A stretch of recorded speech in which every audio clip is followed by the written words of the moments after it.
scoot closer. That way it doesn't look so. We could all get a little more comfy here. Yeah, we can do that. We can get more comfy. I'll find one. Oh, that's it. Then I don't have to move. Yeah, I think if we do this. All right, we'll just get comfy here. I need to get to know Danny anyway. So I have to say that beard, you remind me of my son. He's got a big red beard too, so. Okay, Oh, Don is you. joining us. Dawn's joining us today. Great, okay. Yay. So I'm just gonna pass my pad around and I just want everybody to just sign in. So I have your name here. We'll start it down there with Aurelie or wherever and Pass it all the way down there. and we'll capture everybody here in the room and I will, I just need a name. I just want a name so I can get everybody on the list and Angie, I'll just PDF it to you. So you've got that for the meeting summary. So with that, I'm gonna go ahead and kick this off and say welcome. Couple of you, it's been a meeting or two and welcome as the new person to the group. So this is PAC meeting 3 out of 8. So we've still got a long ways to go. I got too many of these going on. I got too many balls in the air. So Angie, I'm just gonna rely on you and I'm gonna let you run the show today. So thanks for being here. I guess on the PAC, the one person joining by video at this point on the PAC is Dawn. So Dawn, thanks for joining us today. Thanks for having me. Glad to be here. Okay, so for Angie's benefit, let's go ahead and go around the room and everybody just introduce yourself so she knows who's in the room. I don't know, do we want to know anything about anybody, Angie? Should we challenge them with a please share this? Tell us that.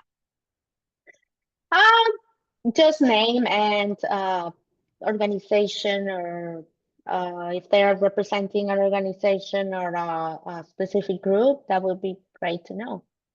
Okay, and I'm gonna add one more thing to it. Favorite thing to do when it's hot outside? Yeah. Aurelie, we're gonna start with you. And we'll come around the room. My name is Aurelie Campero. I'm a planner here at the city of Boardman, and my favorite thing to do when it's hot outside is run after my baby because he likes to be outside pretty much all the time. Stephanie Case, City of Boardman. My favorite thing to do when it's hot outside is stay inside and paint. Like paint the walls or Paint your house? artistically paint? Paint. I don't know if I can call it artistic, but Not your house itself. no, not my house itself. That's a lot of work. Sit and paint. There we go. Okay, that works. Shara Weiss, the King's Garden Church, and my favorite thing to do when it's hot is ride my bike. I ride in high heat and extreme weather conditions, and so I like to be outside in high heat and ride my bike. So that's the kind I know that that's your sounds crazy. preferred time to ride. I actually like it when it's more challenging. Yes, I like a challenge. You want to join me sometime, Kathy? I'm Kathy Street. I'm at the Oregon Trail Library District. My favorite thing to do when it's hot is be inside where it's air conditioning. And I like to read. I know. And right now I just finished Everything is Tuberculosis. So that was really good. That's a book. Yeah, it's a nonfiction book. Super good. You'd love it, Carla. Okay. Okay. Carla McLean, planning official, City of Boardman. I'm with Kathy. I prefer to be inside where it's cool. If we're talking about books, reading is a fun thing to do when it's too hot to do anything else. I just finished the latest Joel Rosenberg fiction book about, it's called The Beijing Something or Other. Anyway, it was good. Yeah. My name's Danny Kearns. I'm a local business owner. When it gets super hot outside, I like to find an excuse to work inside, work in the shop. Yeah. So that's what I do. My name is Vince Guerrero. I'm with Morrow County. And I prefer to stay inside when it's super hot. Hey. So maybe we should capture the folks on there's a couple new folks in the room, so let's capture you guys on the video as well, on the Zoom. So Dawn, I'm gonna start at the bottom and work my way up the list of folks, so. Good afternoon, everyone. I'm Dawn Hurd. I'm the Eastern Oregon Regional Rep from the Department of Land Conservation and Development. I've been here for about 3 years, and prior to that, I was a planner in the Dells for 26 years. And you guys are gonna calculate how old I am. I gotta quit saying that. So, my favorite thing to do outside when it's hot is be next to a pool with some of my favorite people and a cold drink in hand. And it can be any kind of drink, so. Hey, Sarah? Hi everyone, my name is Sarah Goldstein. I'm with Cascadia Partners here and I'll be taking notes today. My favorite thing to do when it's hot is get really, really hot going to somewhere cool, like biking to a place to jump in water or something like that. So you get a little of both worlds. You guys are plants. Hey. Steiny. Hi, everyone. My name is Alex Steinberger, or Steiny, if you like. I'm with Cascadia Partners.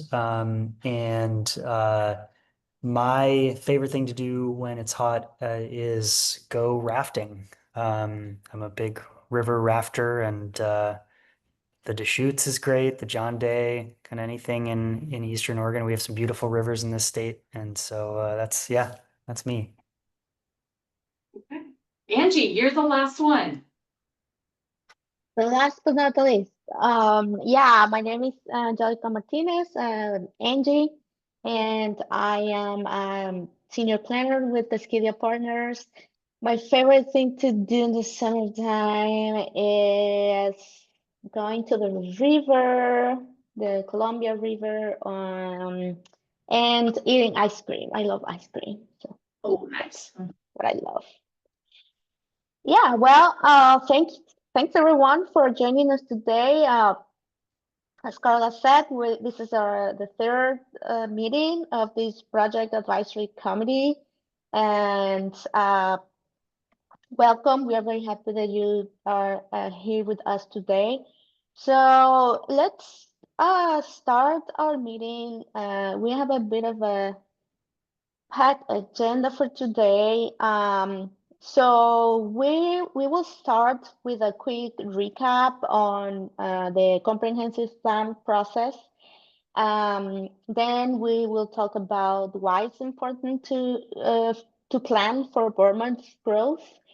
Then we will have a short break, and when we come back, we will have a group discussion around ideas on how and where Boardman should grow. And at the end, we will wrap up with next steps. So let's start with the recap. So why is the city updating the comp plan? Well, as you all know, Boardman is growing, and the city needs to make sure that a future growth is safe, well planned, and sustainable. And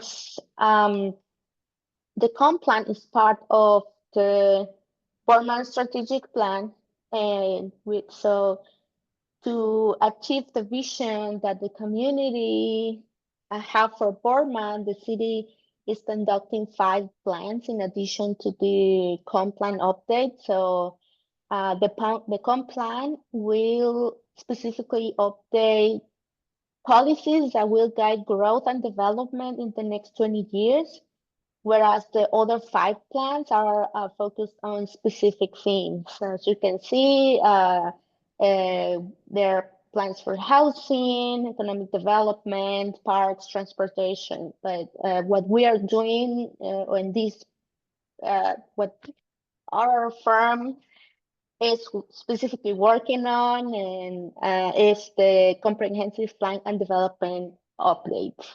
And this comprehensive plan has to do with all of these other topics, housing, transportation, etc. But ultimately, the goal is there are three main goals: to develop a vision and a strategy for growth in the next 20 years for Boardman, provide a guide for land use, infrastructure, and policy decisions and investment. And this plan is ultimately a tool for the local government to regulate future land use and development. So the process to develop regulations and standards is this, very simplified. So first, the comp plan identifies goals and policies to achieve the vision of the community. Then the city's development code is updated by identifying regulations on where and how development can take place. And as a result, acceptable design and construction requirements for infrastructure and development are defined. So in summary, these are the steps on or the things that the comp plan includes, this update includes. And right now we are working on the comp plan piece. So we are currently identifying community goals, a vision of the community, and developing initial ideas on how Boardman should grow. So we are halfway through our project. And the purpose of this meeting is to talk about what is the current growth trajectory of Boardman and what alternatives could be to grow in a different way. So to talk more about this, I will pass it to my colleague Alex, who is going to talk about this current growth trajectory and why it's important to plan for growth in Boardman. Yeah, thanks, Angie. So I want to start with a little bit of context. And I think we all know from just experiencing the recent past that Boardman is growing really, really fast. By the numbers, you're the fastest growing community in the whole state, which is pretty impressive. But that growth lacks coordination today. And so I think that's why this plan is so important at this particular moment and why all the other components of the strategic plan are so critical. You have the housing needs analysis, the economic opportunities analysis, the transportation system plan, and the park system plan all happening at the same time as this. And it's a good time to be doing this because you need to ensure that you have enough land for all of this growth that's happening within the region and the infrastructure to support it. Next slide. And this is what the recent history of your growth has looked like. Just in the last few years. Can we play that again, Angie? I know it's a little tough it's hard to loop it, but you can see how the community just since 1996 has grown by leaps and bounds. And you have a very interesting situation here in Boardman that's very unique in that before 1965 or so, when the John Day Dam was built, you had a very different location for your community, and you had what many other towns in the vicinity, Irrigan, Hermiston, you had a little railroad-oriented grid of a town, and there was a center, and it was very clear. Those other communities I mentioned over time have developed around those original downtown cores.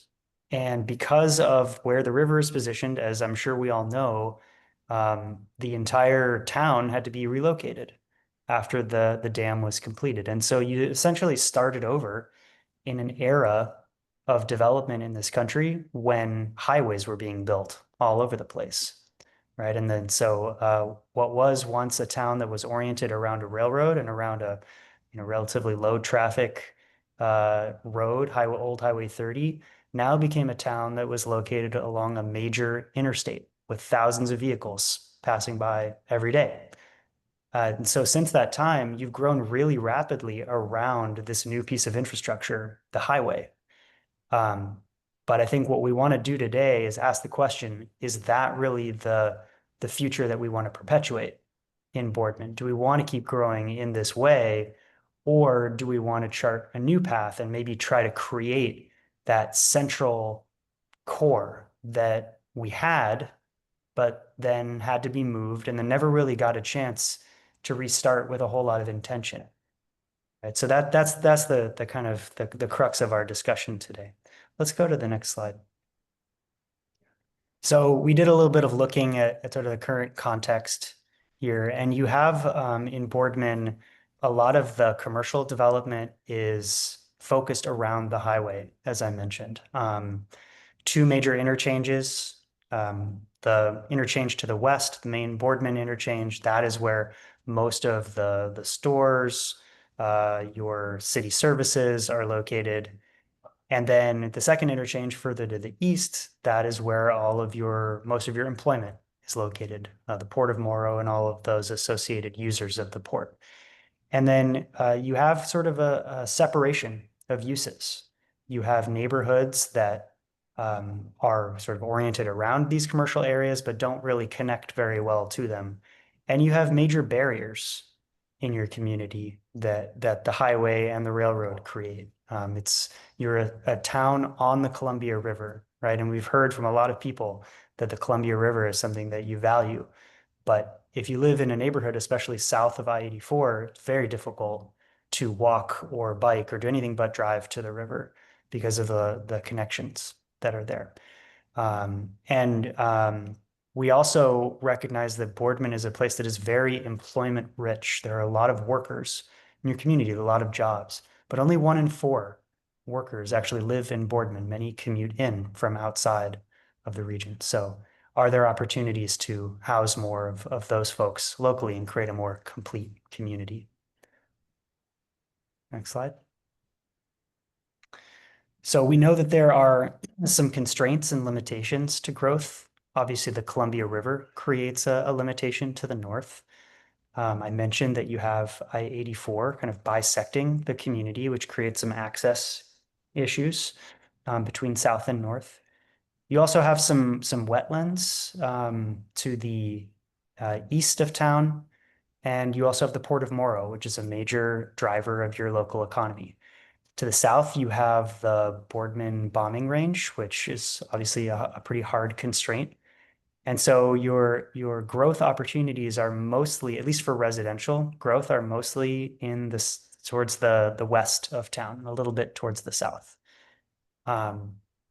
You still have quite a bit of land in your urban growth boundary, but not all of those properties are going to be developable, and it remains to be seen how much capacity you actually have for new growth. But these are the questions that we'll be wrestling with as we look at how this community could grow. Next slide. On that slide where the blue lines, was that the growth boundary? That's is that- correct. Showing where things are. That's the That- urban growth boundary, yeah. That's the city limits. Oh, that's the Okay. city limits. Yeah, and it's off just a little bit, but yeah, that would be the city limits line. Yep. All right, let's continue. So we took a look at recent growth trends and tried to do a little bit of thinking about how that trajectory would look if we kind of trended it out into the future. And what we found, we wanted to share with you because we think it does have some implications for whether or not we can achieve some of the things we've been hearing from the community, some of their vision and goals for how it grows. We've observed that much of the recent development, well, actually, let's go to the next slide here. We've observed that much of the recent residential development has really been focused in the south and west of town. Much of the commercial development has been and remains highway oriented, and most of the employment growth has been in the Port of Morrow. And so we used a tool called Urban Footprint to model the continued growth in this fashion to see whether growing in that way would support or move the community further away from its vision. So here's what we found. Go to the next slide. So most of the development, the capacity for development, at least at densities that we've observed, are in detached single-family homes. That's certainly where the market is wanting to go currently. Financing multifamily and attached housing is more challenging. And we've seen from some of the recent examples of multifamily and attached housing in Boardman that they're also more difficult to lease up. Looking at the Tidewater development, for instance, a little bit slower to lease up than much of the single family development, which is selling quite quickly. So we think there are going to be some continued challenges to getting multifamily and attached housing built unless public investments are aligned to support that kind of growth. And I don't just mean incentives and changes to zoning, but also investments in roads and parks and schools to create urban environments that support multifamily construction. Next slide. We also note and have sort of heard through discussions with folks about what's in the near-term real estate pipeline that there's a lot of commercial development teed up for this area around the main interchange in Boardman. And much of that development is pretty highway oriented. And rightly so, there's a lot of traffic moving through I-84 every day, and businesses want to orient themselves to serve that traffic because that's where much of where many of the retail dollars are coming from. But we also want to reflect on that and think, is that going to promote a more small town feel? Is that going to promote walking and biking? Is that going to make the community feel safer and more cohesive? Or does it just kind of continue to reinforce the highway oriented nature of that area around the interchange? Next slide. And then lastly, much of the available land is zoned industrial. That's remaining in the Port of Morro area. That's certainly where the employment trends are headed, is a lot more logistics, data center type work. And so we see the trend continuing there. And so most of the employment growth that we are expecting based on what we're hearing from the employment opportunities analysis and what we see in available land is industrial and retail in nature. And so, in what we modeled, we saw that about half of the jobs in the future would be industrial, the new jobs added, and about a quarter would be in the retail sector. So we want to ask ourselves, is that the kind of economy that we want in the future? So ultimately, what we're here to do is think a little bit more about whether this trend aligns with the community's vision for Boardman. And we've done some work with the community, as you all know, in defining what that vision is. And so we'll just, for our own, just to refresh ourselves, let's talk about what that is. Next slide. So in 20 years, Boardman is a community rooted in connection to each other, to opportunity, and to the land and river that define our place.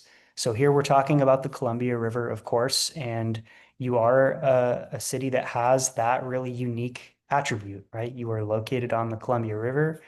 But as I mentioned before, there are some major barriers between much of the community and the Columbia River. So does the trend scenario, does where development is headed, seems to be headed, support increasing that connection? And as the vision here says, I think that's something we want to talk about today.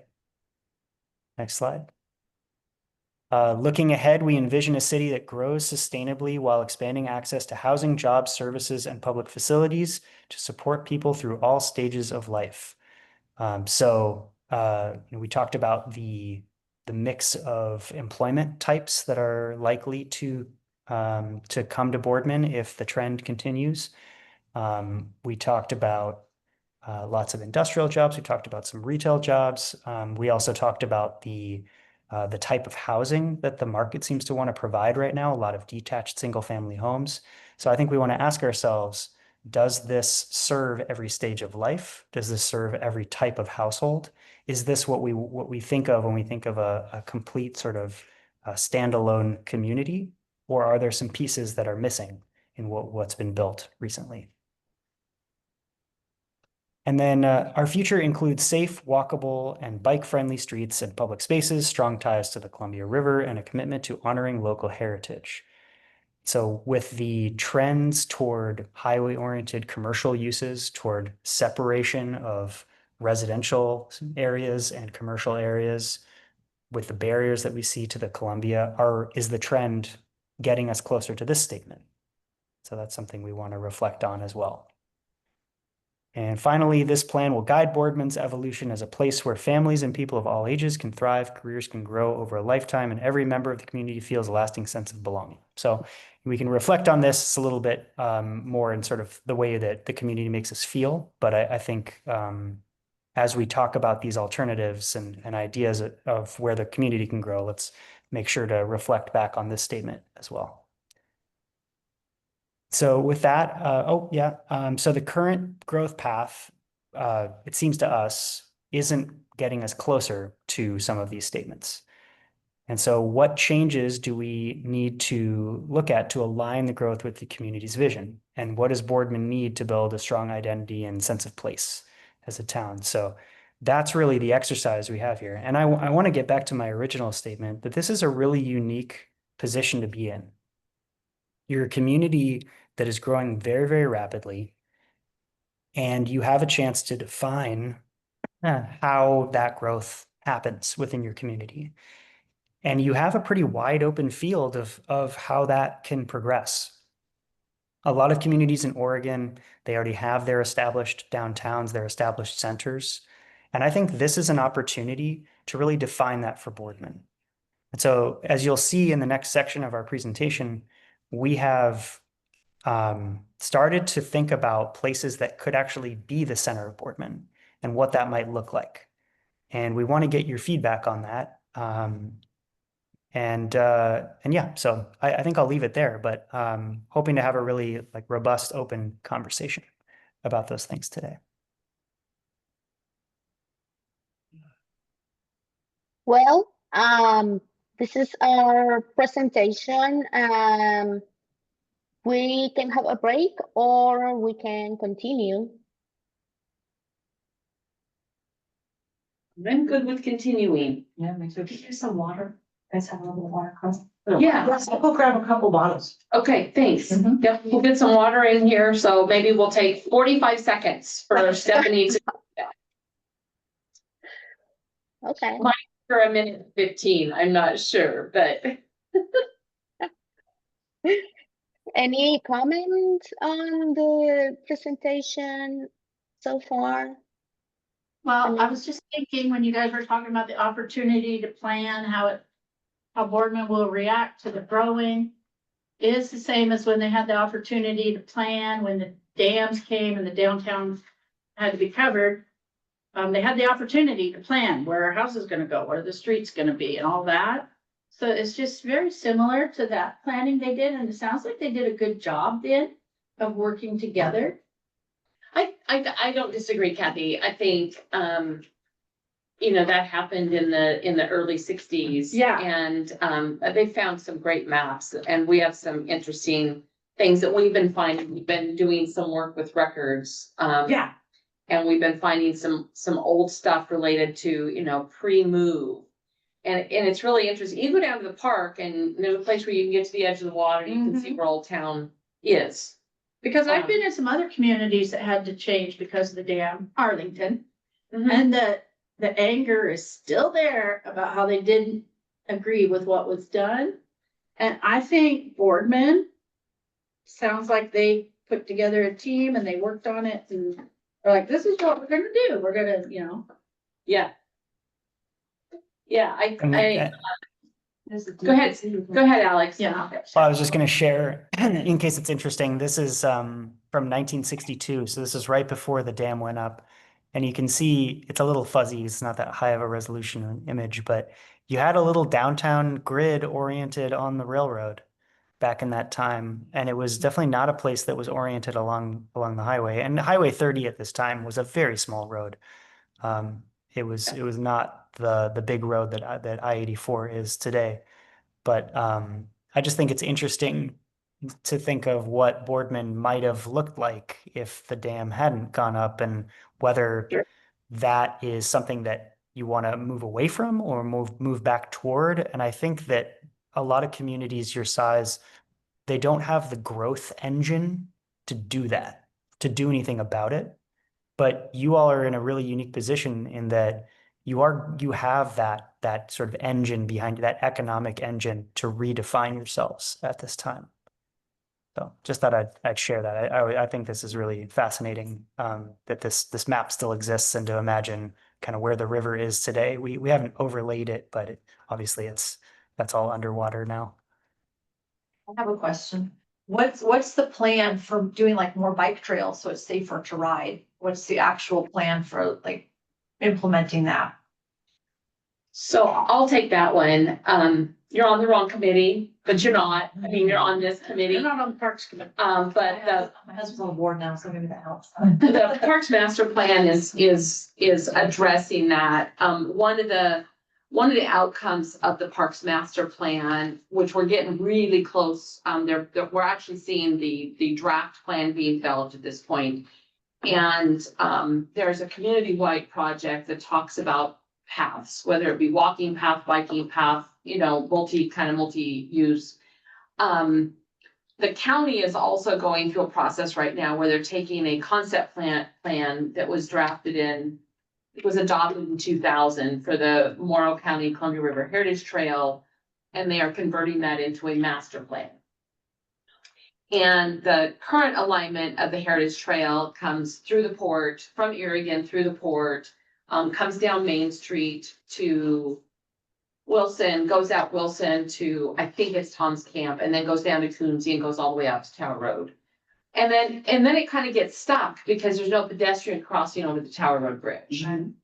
So the county's also doing a process where they're doing an IAMP for the Tower Road Bridge. And so pedestrian and bicycle will be contemplated in that. It may be a while before an improvement to that bridge happens.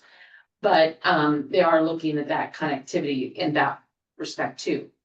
What's coming out of our Parks Master Plan? So they're talking about realigning the Heritage Trail. So here, just north of City Hall, they're talking about realigning it rather than having it come down Main Street and go out Wilson, to actually get onto the BPA, under the BPA lines, and go out all the way to Tower under the BPA lines.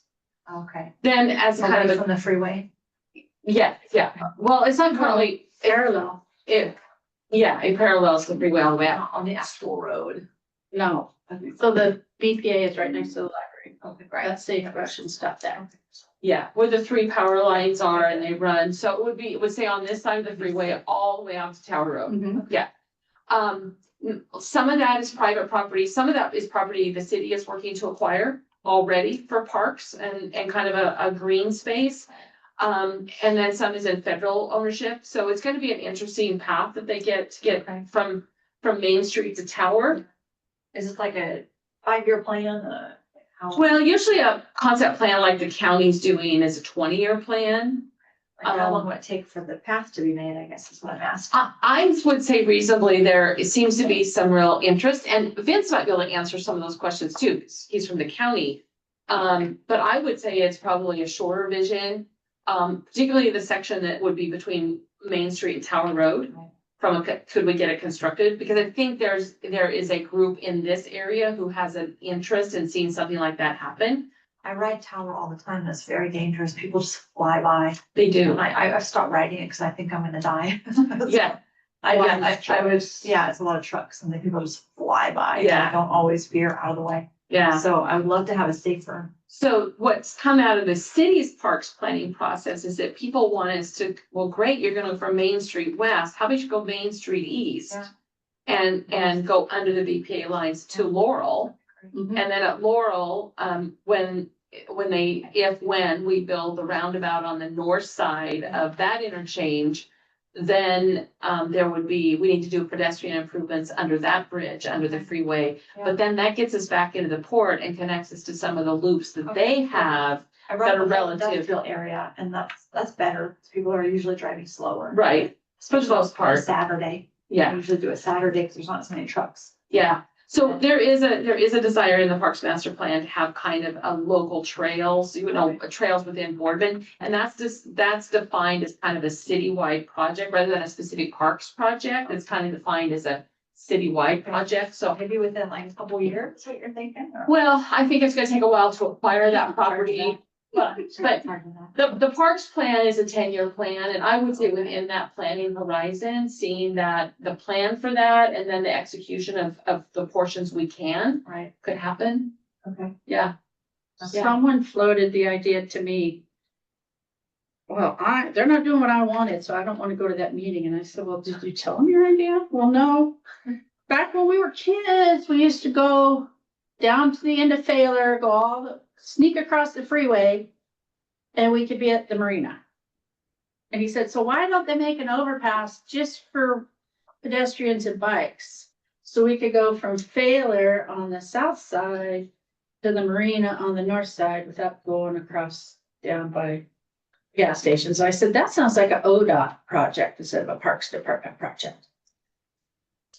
I mean, Yeah, so and it sounds like, ODOT's not gonna do that. no, they're not. That was what my real answer was. It's like the and- High Line in New York, but we don't have those millionaire people donating. Right. We've talked about pedestrian crossings as an option. There's not a current suggestion in the TSP as it's being amended. Not that so couldn't be a request. But I think that's where a lot of the pushback from plans here in Boardman and probably every community comes from is, well, why do we have to change from what we did when we were kids? Why can't we just fix it that way so everybody could still do that? Growth is happening. No, I know. And then that's what I tell people. I said, growth happens. And you have to be part of making a plan for it, not just Well, complaining about it. so we did have a request for a pedestrian crossing over the UP, more in the area where like Burnt Field is, to get from the north side of the railroad to the other side of the railroad, in a place where there's really no safe pedestrian crossing. There's no auto crossing in that area. Right. So, there was a conversation about an auto crossing like at Failer. There's no property on the other side to land on. No. So it And kind I of think makes the it, property you come out on is probably tribal property. yeah, And what that person was explaining to me, I was like, yeah, that plant's never gonna happen. But there's that component too. Yeah. Yeah, quick question. So I Yes. think what this conversation highlights is that there are so many things that we want to change Yeah. about the Yep. community, right? And especially as we're growing, we're sort of having to balance the needs of all these new residents as well. And for us, it makes our head spin, right? There's so many potential directions you could go. You also have the transportation system plan, the housing needs analysis, the economic opportunities analysis, and the parks plan all happening simultaneous to this one. So how do we not step on each other's toes as we're doing this work? And for us, I think the way that we thought to approach this is to really focus on 3 core organizing principles for a community. And those 3 questions are, where is Boardman's heart? Where is the center of town? Which seems like a really simple question, right? But I think that at this point in time, and I should mention that this is our proposal to you, and we want to bring these questions to the public at the end of summer celebration later this summer, next month. And so there's plenty of room still at this point in time. You are our advisory committee, and we want your feedback to change the questions we ask and the way we ask them. So the goal of today is really not to answer all the questions. These people, us in this room, we're not going to answer all these questions today. We shouldn't, because there's so many other people who need to be represented. But we want you as a sounding board to tell us, are these the right questions to be asking? So the three questions are, where is Boardman's heart? Where's the center of town? How could the connection to the river be improved? And what do we mean when we say Main Street character? If that's something that if we want a small town feel in this community, what does that actually look like? And so our plan is to bring these three questions to the public and actually show some different options for what these things could look like so that people can react to something. So the first question, where's Boardman's heart? Yeah, next slide. So our initial ideas are these three. And this is based on looking at what sort of properties are on the ground today, kind of what is in the real estate pipeline, what do we know is likely to be developed, and what have we heard from the community about what they value. And so we came up with these three options that we're calling option one, the dumbbell, and I'll explain the names in a second, the bow tie, and the water tower ideas, right? And so the first one, the dumbbell, is named the dumbbell because you already have a road that stubs out in your municipal campus right off of Main Street south. And I'm sorry, this map is oriented sideways, so hopefully that's not too jarring for you all. But north is to the right and south is to the left. And so you have City Center Drive that dead ends into your municipal campus. You have Main Street. And then you have a large piece of property to the east that was just acquired by Good Shepherd Hospital, right? So that presents an opportunity for change potentially. And so we thought, could there be an opportunity where we extend that road into that property to create sort of a dumbbell shape, where on the other side of the road, there are some more commercial type uses that face onto that road and create a very short downtown Main Street that's actually perpendicular to your current Main Street. Questions about that? Clarification in the room for what road we're talking about, so keep going. I'm sorry. Sorry, Yeah. I have a question. No, great question. This is a discussion, so all your questions are great, and feel free to interrupt me whenever. You may just have to wave at me to make sure that I know you're asking a question. So that's the dumbbell, and the names are totally flexible, and we can change them. But the idea is that we're using that major development opportunity to try to fuel some change and try to create a slower traffic, really almost no traffic, more walking Main Street. Because if it's a sort of dead end street on either end, there's not going to be through traffic, and it'll be much more comfortable for folks to walk and spend time outside and sort of patronize businesses and all of that. The second option we call the bow tie because of the shape of these two blocks of land here that are just south of I-84. There's already quite a bit of commercial activity happening here. And the thought would be to try to capitalize on what the market's already wanting to do, which is put more commercial development closer to the interchange, but to make the connections on either side of the interchange a little bit more conducive to people walking, to make it a little bit safer. So again, we're trying to respond to the vision by trying to create more opportunities to walk and bike in this place. And the third option we're calling the water tower because it is focused around the Boardman water tower, which is sort of the iconic thing that's on your website, it's on your branding, it's what people think of when they think of Boardman, or when they drive by, they can see it. And you already have a few properties in that area, some of which maybe could be adaptively reused at relatively low cost. You already have, at the high school right there, you have a park on the east side of some of those properties as well.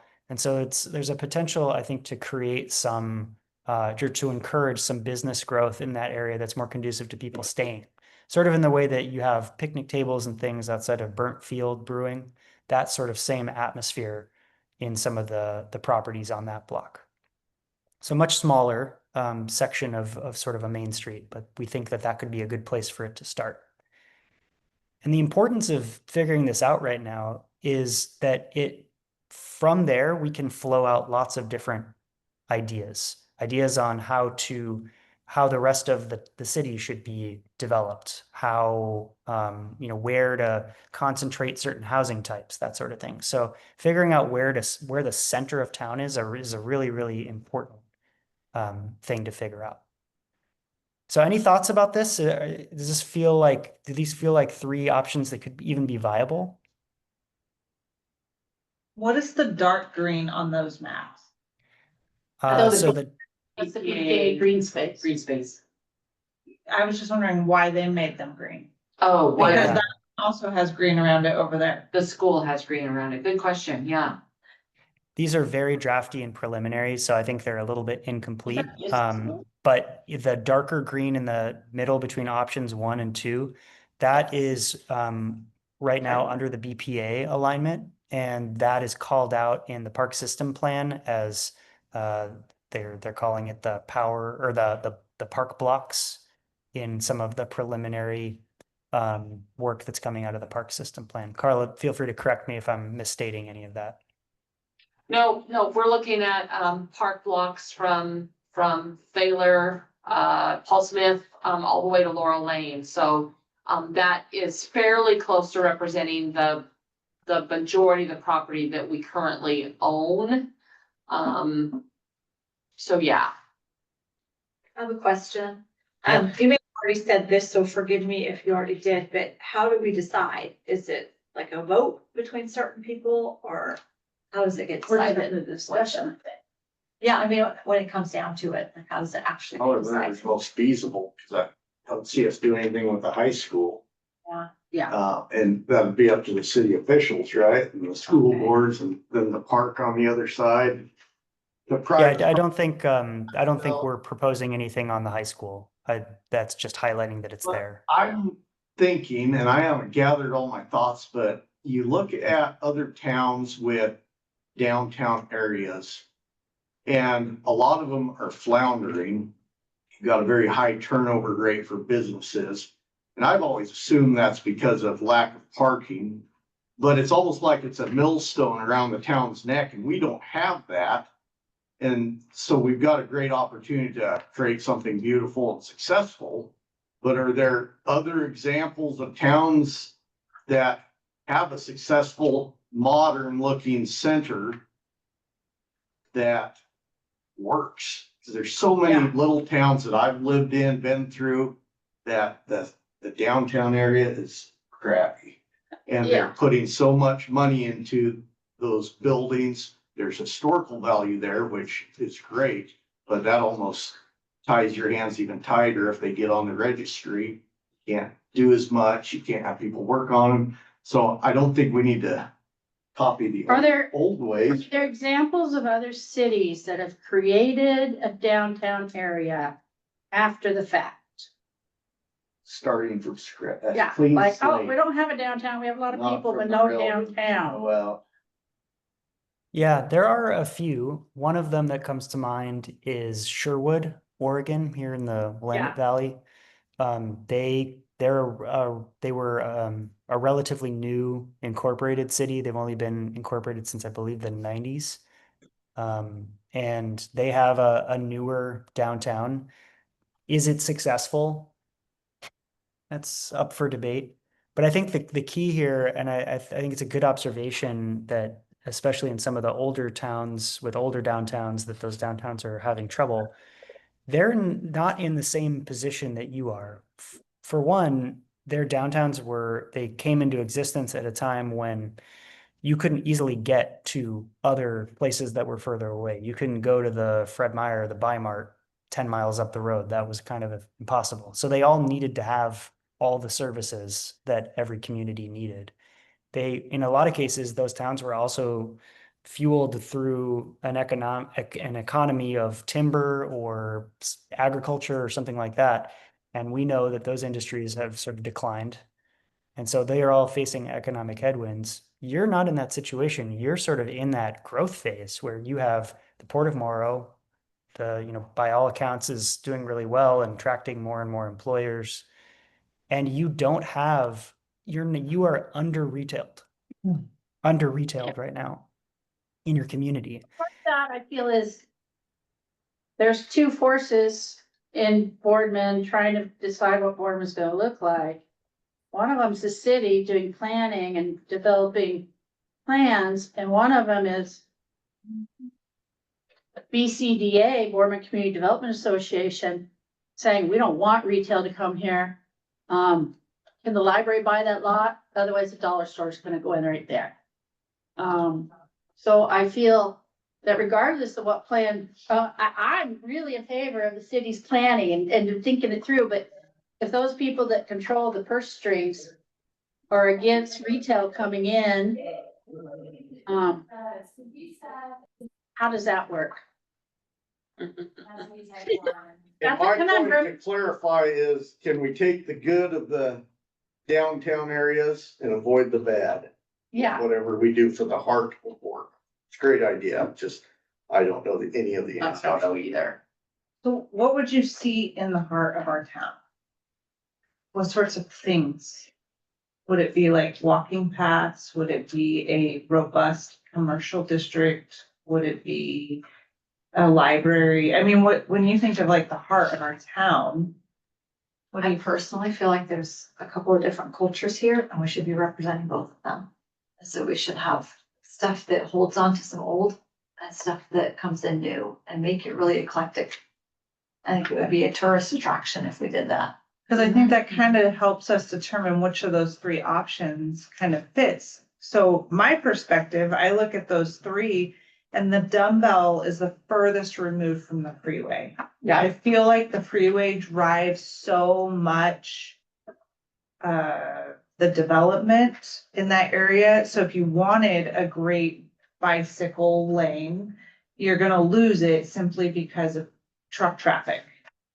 So that's my opinion on that one. I think the dumbbell, I'm not sure that that circle is truly representative of like the area we want to capture, but I think that that's kind of the furthest removed from the freeway. Yeah, going back to the graphic, I would encourage you to make so on the map, it's the south side of Main Street, but in reality, it's the east side of Main Street. I would encourage you to make that red box a little bigger and balance it with the two red boxes on the north side. And show what the dumbbell might look like, because I think then people can begin to see that. Because the reality is you've depicted a very small portion of the 60 plus acre parcel that is available now finally after 50 years for potential development. So That whole block is 50 acres. all The of empty one that, that was Gary Mons. yeah. And then the little rectangle, the red rectangle. Oh, really? Could you use your cursor and show the outline of the Mon property? It's all of Right, that right. piece. Yeah. And then the little red rectangle represents what portion of that property Good Shepherd purchased. They purchased the entire 60 acres. Yeah, we know that Good Shepherd doesn't intend to, their primary goal isn't to build you a second half of a main street, right? But they have a large property, they want to build some sort of a health campus. And Yes. potentially there's an opportunity there to work with them. I mean, there's a lot of things that would have to fall into place, but as a willing developer of a property, maybe they'd be willing to slice off a little bit of the property and put in some other types of uses, maybe, maybe even housing as part of it. So that's the thought there, is use that development opportunity, kind of work on a planning process with them or a master plan with them that would establish that small main street there, in addition to the rest of the property, which they would certainly want to use for what they bought it for, which is to build that medical facility. That's where I see that option one just kind of being a bigger heart than what it is. I think it extends a little bit further south because there's developable property down there near the fire station. Mhm. And then also east of the roadway there. I mean, not to tell Good Shepherd this is what we want to do, but if it were to be available. East of Main Street. Yeah, Yes. east of Main Street. Okay, thanks. And then I think part of that park block to the east side kind of gets picked up too, because as we Yeah. relocate the dog park and some of the walking paths, that becomes part of Right, That's what I think. Is the that heart of Boardman could include the green space and the walking paths that are happening on what would then be the north side of the heart of Boardman, the dumbbell. I like that idea because we have City Hall, the senior center, the clinic, the dental clinic. All those medical things will be on that side. The pretty much. library. The library will be there, yes. The new library will be out of the old building. You were staying in the building you're in now, adding to it. No, that's totally wrong. So then, I think, in my mind, when I think of downtown places I go to, if I'm walking, I'd like to see a little coffee shop that you can sit down, not just a drive-through keep thing. I'd like to see somewhere you could go and pick up bakery items or ice cream or something like that. I'd like to see a little store that you could walk in. Again, walking into places and doing a little shopping, whether it's antiques or thrift store or gift store, something. And there's a lot of people that come to Boardman, like on the 4th of July weekend, there's a ton of people that come to Boardman from big cities and say, where's the little shops to shop in? So if we had things like that, I think our local economy would support them, and also the tourist people coming would support it. Are you guys familiar with Silverton? Silverton, Sure. by Silver Creek Falls. Mm-hmm. It's the cutest little town. Down kind of in the valley. Yeah. I've heard about it, I've never been there, one of these days. And To the east of I-5. adorable. And you just want to be there. You just want to go in there. You just want to stay and just walk through all the coffee shops, the ice cream, little antique stores. You know, as a So- kid, my grandparents lived outside of Hermiston, and I can remember going downtown Hermiston. And I mean, downtown was where it was at, and that was before the Safeway was built, even in the original, well, actually not in the original Safeway location. The original Safeway is where Hermiston Drug is now. But then there was the first Safeway next to Sprouse Reeds, and then finally the plaza. But I remember as a kid, Safeway had moved, and they were in the Sprouse Reeds Safeway location where the community center is now. But I can remember there was a shoe store that, you know, I can remember going and eating lunch with my grandmother at the lunch counter in Hermiston Drug. And Sandwich shop or something. right, That's still there. right. What's sad about Hermiston's downtown is they haven't been able to maintain what's there. And it's kind of like, well, if you're gonna go to church, you're gonna go downtown, you could go to the main street of her. Like, I think there's three churches on Main Street now. And I know you can't stop that, but those are the kinds of things that I think detract from the Monday through Saturday going downtown shopping, because there's whole portions of those blocks that are no longer a retail space. Yeah. So it's lost a lot. And I think that's what you want to try to figure out how to. I like Hefner's downtown because there's like a few odds and ends sort of kind of stores you could go in. But you don't want to get stuck in the thing of when you go to a Chamber of Commerce meeting, everybody getting stuck on the fact that we need a restaurant or we need this, or we need that.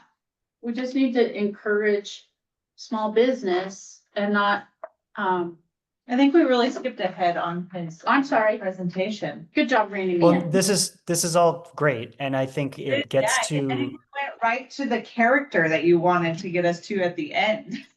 Yeah, no, I mean, you are right on the same wavelength as us, but I want to just focus on for a minute just the type of question we're asking. So someone asked, how are we going to determine the answer to this question? That's a great question. What we're thinking is we're going to firm these up a little bit more and produce some better visuals of them. Potentially something like this, but also maybe even some like street level visuals, just some like pencil sketch type, just to give people an idea of what it would feel like on the ground, or what it could feel like. And then doing some kind of a dot voting exercise. So setting up, we're going to have a booth at the end of summer celebration, having some sort of an exercise where we are getting sort of people's quick opinion on this. Like if these were 3 places where the center of town could be, here's what it could look like here. Here's what it could look like here. Here's what it could look like down here. What do you think? I think their sort of quick take on it. So it'll be a fairly high level exercise, but we're hoping to get a good cross section of folks just because we'll be out there with the community. There'll be lots of people around, people in a good mood. That's always nice. Yeah, that's what we're thinking. Includes like the city hall and that area. The dumbbell. Dumbbell, which I hate the name of the dumbbell. Well, and one of our library options is also called dumbbell. We've been out with boards everywhere. Maybe Just a we'll, heads we'll work on that one. Thank you. That's good intel. The Falcon. The Falcon. So what do we think about how we're planning to ask this first question? I think that's a good idea. What is Okay. it then? Yeah, August 22nd, the celebration happens Yeah. down at the Marina Park, Hopefully so. it's not The windy. weather would be really grumpy. No, it's gonna be. It'll be windy, I It's gonna guarantee be you. If you're fun. gonna have boards out, it's gonna be windy. Right. So I think to kind of ask it, I think maybe we want to say, where do you envision the heart of Boardman? So I have a question. You show the current growth management area. Is there a future growth management boundary area? Is there a proposed one? Oftentimes you have cities that will have a proposed future growth line boundary, and they'll show that. It's not usually public because oftentimes people will As far as the jump urban on growth boundary? opportunities. Correct. Well, And how long has this not yet. current growth boundary been established? Yeah, so there's been some changes to the urban growth boundary over the past 50 years, but all pretty minimal after the relocation. Mhm. And really the planning program started after the relocation. There's been tweaks here and there, but nothing significant. At this point in time part of what we're gonna learn doing the EOA and the housing capacity analysis is, do we have enough employment and housing lands for the next 20 years or beyond? I think it's gonna show that we probably do, although we have some unwilling landowners. So, therein lies probably one of the biggest problems we have. The property just south of the lawn property that's now been sold to the Good Shepherd on the other side of Wilson is owned by Dan McCarty. And I think there's a real opportunity to extend that commercial district to the south onto that next piece of property. But on the map, it would be to the left, the circle to the left. The watermelons were last year. Oh, where the Yes. watermelons were, where the bees go. Yeah, Where the bees go, yes, where the bees go, yes. So that's not gonna be farm property anymore. Well, I mean, at some point in time, that's what we're hoping. I mean, it's in the urban growth boundary, it's in the city limits, so at some point in time, I mean, it's available for urbanization.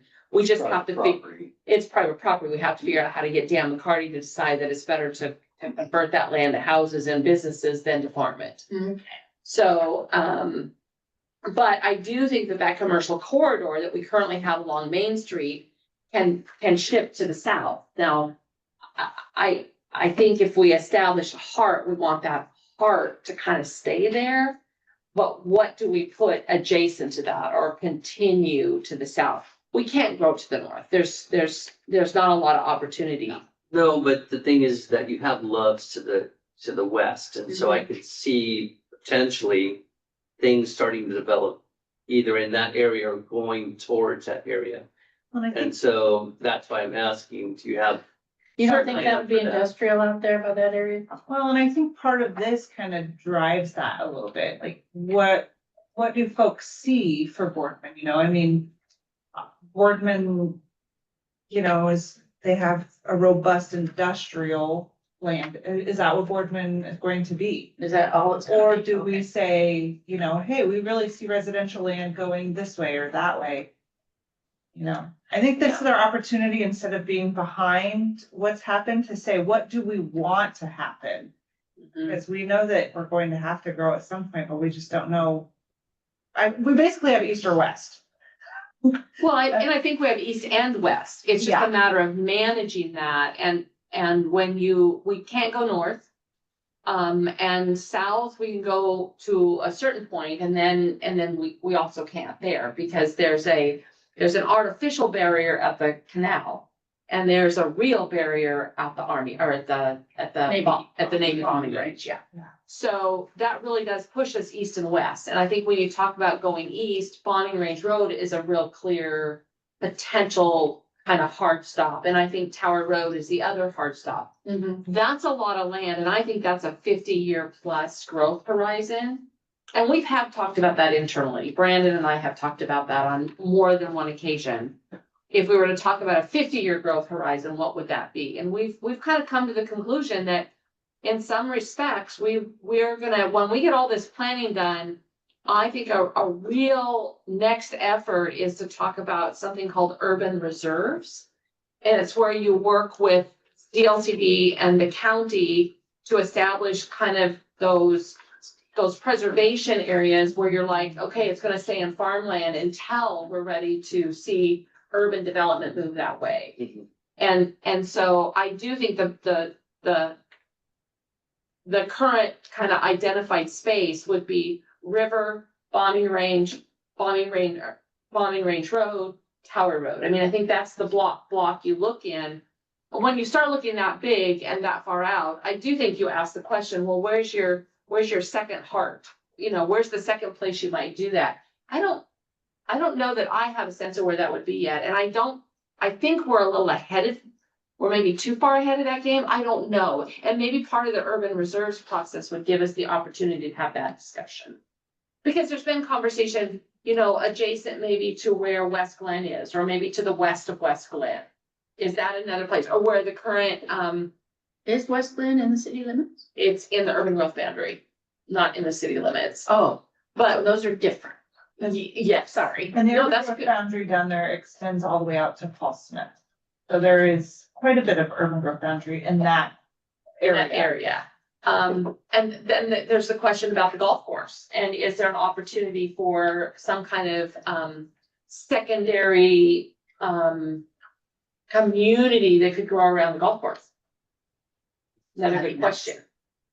So just to get back to the original question of, you know, Bring what, me yeah, what, okay, would we show some sort of, is there a proposal for an expanded urban growth boundary?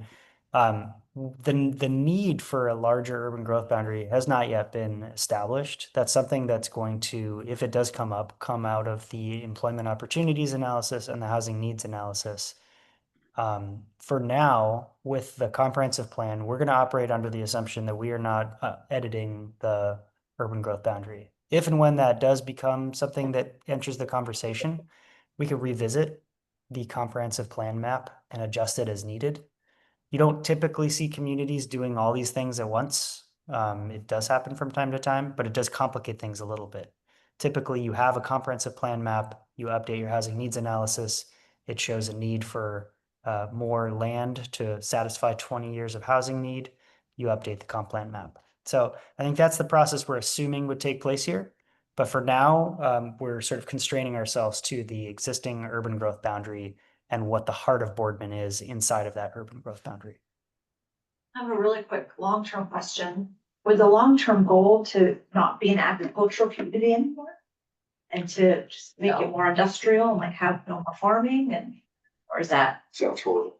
I don't Yeah. think that'll ever happen. Okay. Yeah, That's your main driver. Unless we quit eating. right. I mean, I think this area has been the breadbasket of Oregon for so many years. When I say this area, Umatilla, Morrow County to jointly serve, I mean, we feed not only this state, but we feed people around the world. So I don't think that's changing. And if we were to backtrack to pre-2008, the Port of Morrow was food processing. I mean, that was the lion's share of what was happening at the Port of Morrow. But for a couple of little things, and then the introduction of what I'm gonna call the Amazon effect, we're still an agricultural community. I think that when Amazon came in, and they came to Boardman first, the first facility is here. I was at the county at that point in time. I think the port was looking for ways to diversify what they were doing. I don't think they understood the animal that they were wrestling at that point in time and what technology has done, but they were looking for a way to be more diversified. Because I think there was a concern that we've got too many eggs in a basket, and we, no pun intended, you know, with the kind of farming thing there. Anyway, I think they were looking for ways to diversify. There were some other projects that they were encouraging at that point in time, and not a lot, obviously, a lot of those other projects didn't emerge. Yeah. So, but I don't think we stopped becoming an agricultural community. I would agree. Yeah. Even if, because it sounded like, I used to be a ditch rider, and so I was out there on the farms, and if you're talking about selling some of the farmers' lands to become houses, then I'm thinking to myself, that they're losing their land, they're losing farms. So we're gonna have less agriculture then over time, which I would hate to see. Those are usually the families that stick it out in the community and stay long term. A lot of city people come and go. And, Right. you know, they move in for a little bit and then leave, but it's those long-term families that kind of build that stability in a town. If you go to Google Earth and you start in Boardman and you back your way out and you begin looking at kind of Umatilla and Morrow County, when you look at the land I was talking about between the river and the bombing range and Bombing Range Road and Tower Road, and you look at what that farming is Right. relative to the farming beyond that, it's a completely different animal. Those are all small. In fact, the land around Boardman was a 40-acre zone that was never fully implemented as a 40-acre zone, but has actually built out at a 40-acre zone. What's that mean? There's one house for every 40 acres. Thanks. I don't even know. So in the interest of time, I think if I may refocus us a little bit on the questions that we have here, although this conversation is super fascinating and I think it's important. What I'm hearing is that you're comfortable with our approach, that there's some adjustments we want to make to this graphic to make it a little bit more clear what we're trying to illustrate. I hear a little bit of like pointing out how sort of the secondary commercial might develop. As you said, Carla, you know, south of Main Street, south of the property here that Good Shepherd developed, kind of showing maybe a few things happening kind of further south. We can certainly explore that. So we will adjust this graphic. We also want to ask about connections to the river and also the sort of level of activity people desire kind of at the river. So the question is, what kind of connection do you envision? And so one potential, we're sort of giving them sort of three broad ideas here. One is recreation. So is that the main focus of the river right now? And I think we need to be a little more specific when we ask this question, kind of on reflecting on it, to the area that is currently I believe it's called Sailboard Beach. Sailboard Beach, yeah. So, you know, do we want to keep that as sort of natural open space as it currently is, or do we want to make it more of a formalized recreation area like you see a little bit further to the west? So that's one potential question we'd like to ask. If you go to the next slide, or Is it possible to do a recreational area with like paddle boards and kayaks and paddle boats and things like that at Marker 40 Beach? I believe that's outside of the urban growth boundary, is it not? Oh, it is. Okay, that's outside. No, Marker 40 is actually inside the city limits. It's but it's a port facility. The port owns it. And it is loosely managed by the park district. Yeah. And again, some of the limitations on a lot of this is ownership. So where Sailboard Beach is, there's limitations based on ownership. So I really want to manage, Angie and I talked about this a little bit. I really want to manage expectations in this conversation. I'm not quite sure how to do that. What I will share with Alex, you and Angie, is I have been thinking about this. And there is some property. We actually have a new port commissioner sitting here in the room. So there is property to the east side of the Tidewater Living Community and where the River Lodge is that the port owns. It's currently zoned for industrial use. And maybe we need to have a conversation with the port about what the opportunity would be to convert some of that industrial land to residential and or commercial land. And I'm actually gonna be in the room with some of the the staff level decision makers at the port later this week.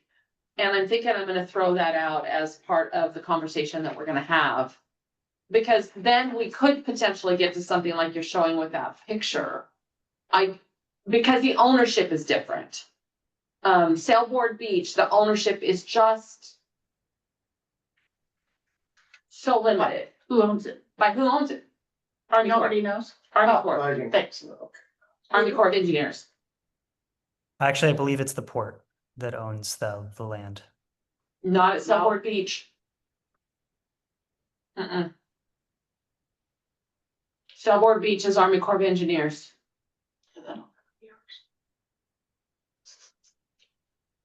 So, They tend to hang on things forever, right? well, and it's in ceded territory from the Confederate tribes. Yes. So any conversion to any other ownership or leaseholder requires a tribal component. Really, can you open the chat? First chance at She it. said be right back earlier.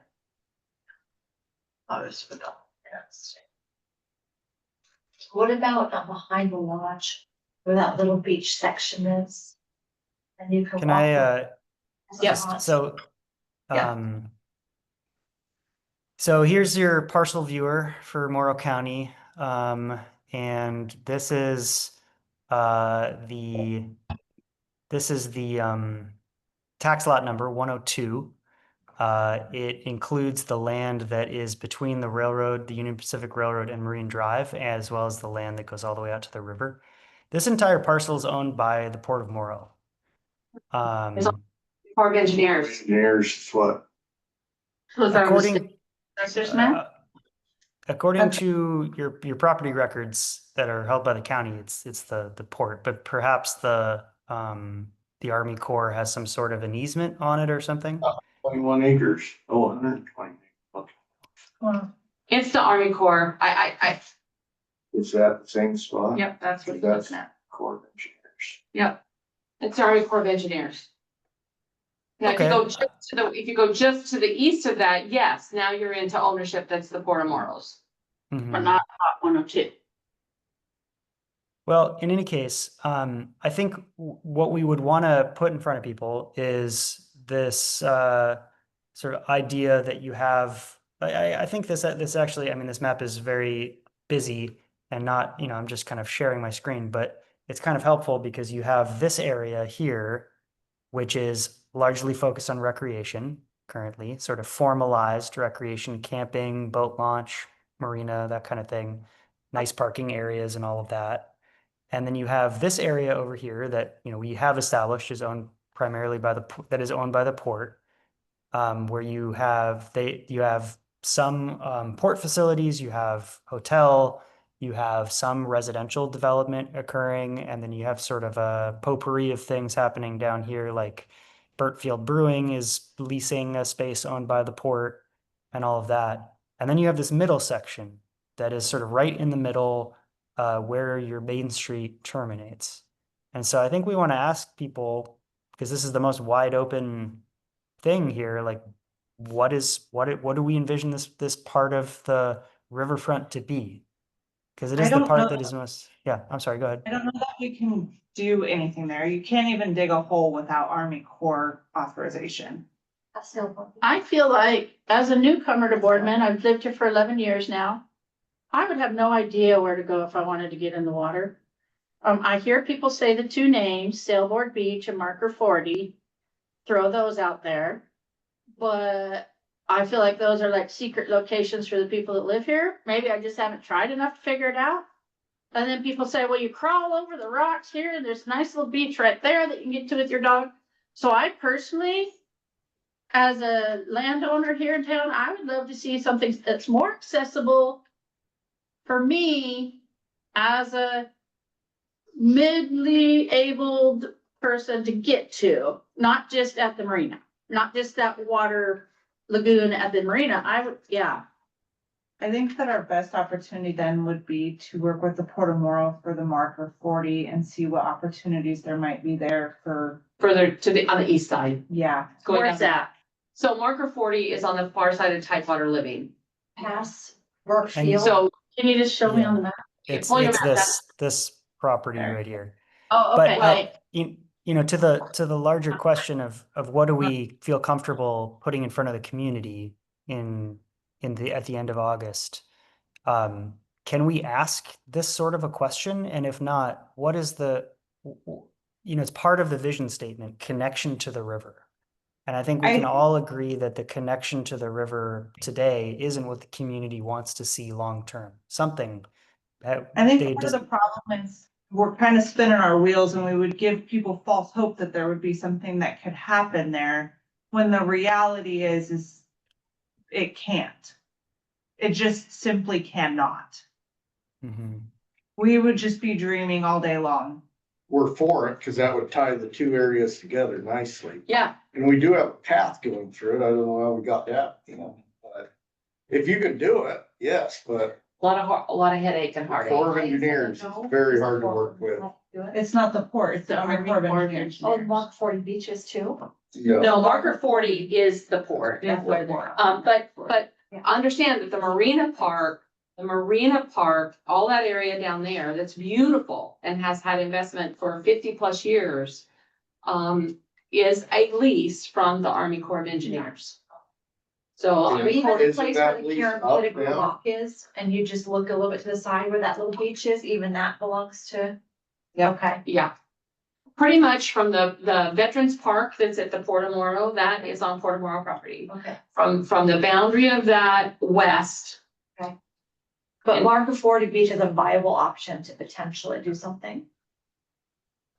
I think I am willing to go ask that question of the folks at the port and have that conversation about land to the east of the port developments there. About, is there an opportunity to look at redevelopment for a more residential and commercial development?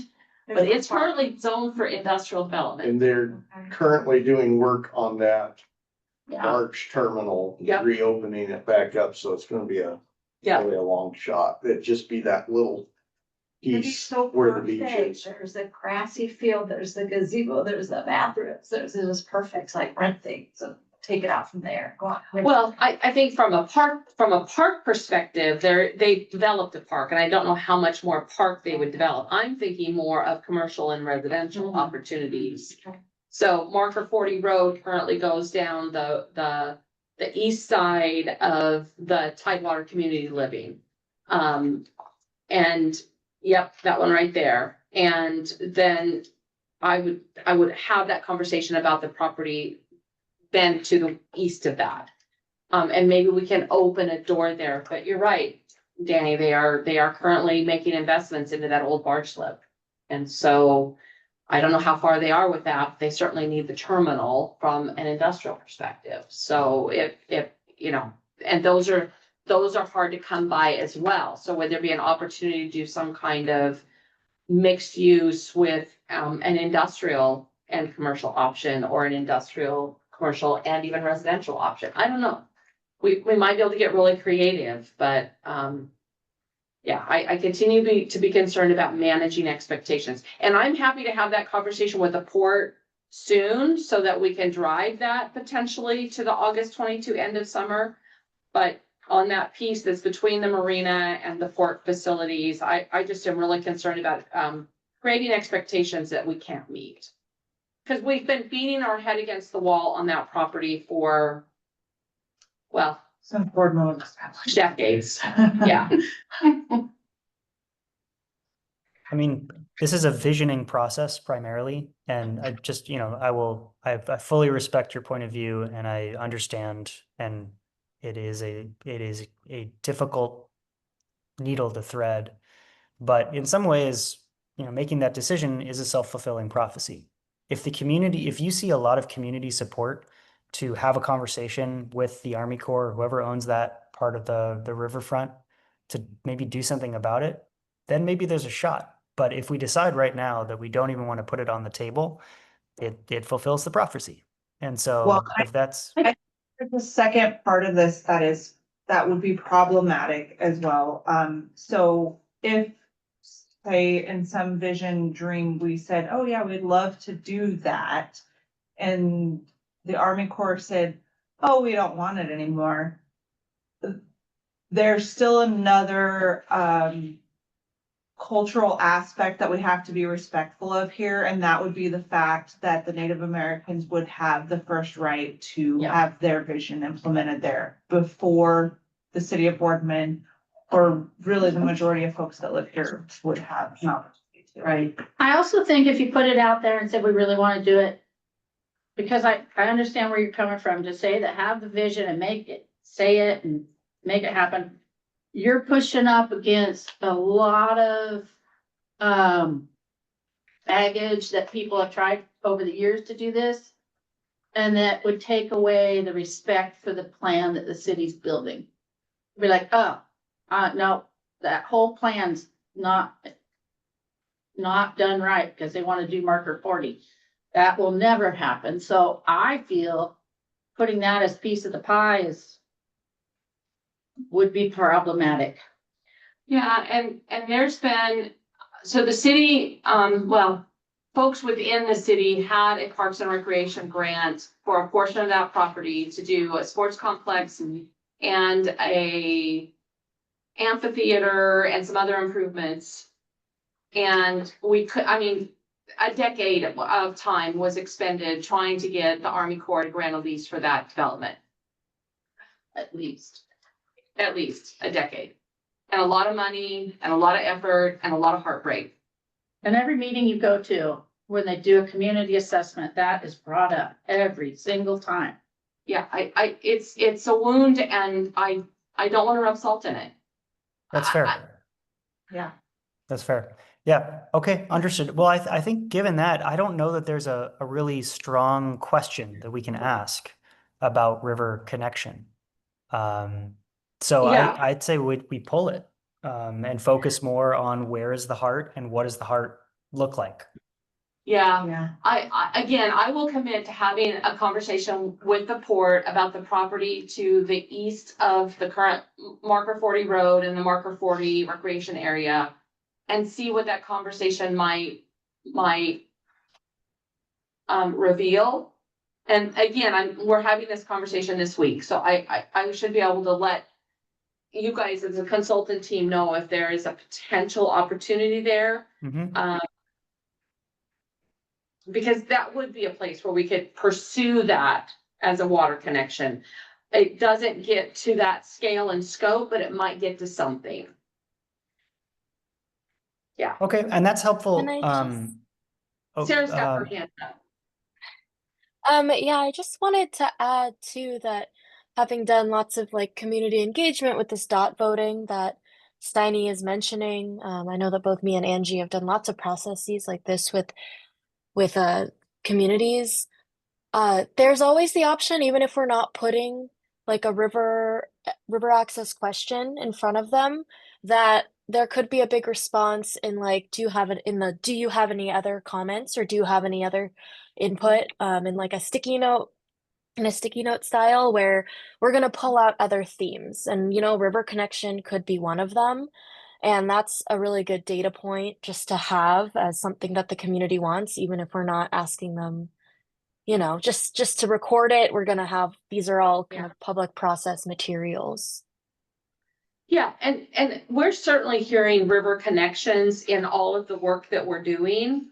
But I do think that there is a realization within the community about what the opportunities and what the limitations are. And we do have a big industrial presence along our riverfront. So, yeah. So we are the only other question that we've sort of touched on is sort of what's the character, right? And this came up within this group, kind of what is actually on the ground in these different options. And so we have a set of questions. It's more of what's called a visual preference survey, asking people to vote on certain elements that they might like to see on a main street. And so part of that gets at different kinds of treatments for the roadway to kind of slow things down or widen the sidewalk. Other things get to more, you know, how much density do they want to see, right? Are they comfortable with a 2 or 3 story building? Or is that really out of character with what they think a small town feel is? Because that's part of the vision statement, right? They want a small town feel, so we want to define that a little bit more with this question. So what we're going to do is we're kind of at time here, but our next steps are that we're going to refine this activity and then share it back with this group. So we're hoping to refine that in this month and get that out to Carla and her team by the end of the month. And then we'll have it ready for the end of summer celebration on August 22nd. We're also going to be meeting with folks who are our community partners. So folks who are going to be interfacing directly with the community on behalf of the project team. And they'll be helping around that same August 22nd timeline as well to try to get more feedback on these questions. And then we're hoping to actually turn the feedback we get into a draft comprehensive plan map around the September timeframe and get feedback from you all around that time. Angie, is there anything I'm missing there in our next steps? Nope. Not that summarizes it. Okay. Well, this has been a really great discussion, and it's really helped us refine our approach for August 22nd. And so thank you all, and we'll see you at the next PAC meeting. Speaking of the next PAC meeting, can we, Angie, can we work to get that scheduled sooner rather than later? So we have a clear date for that? For a PAC meeting 4? Yeah. Yes. Okay, thanks. We can have that later. Yep. Okay. All right. Thanks, Sounds everyone. good. Thank you. Thanks. So if you're gonna do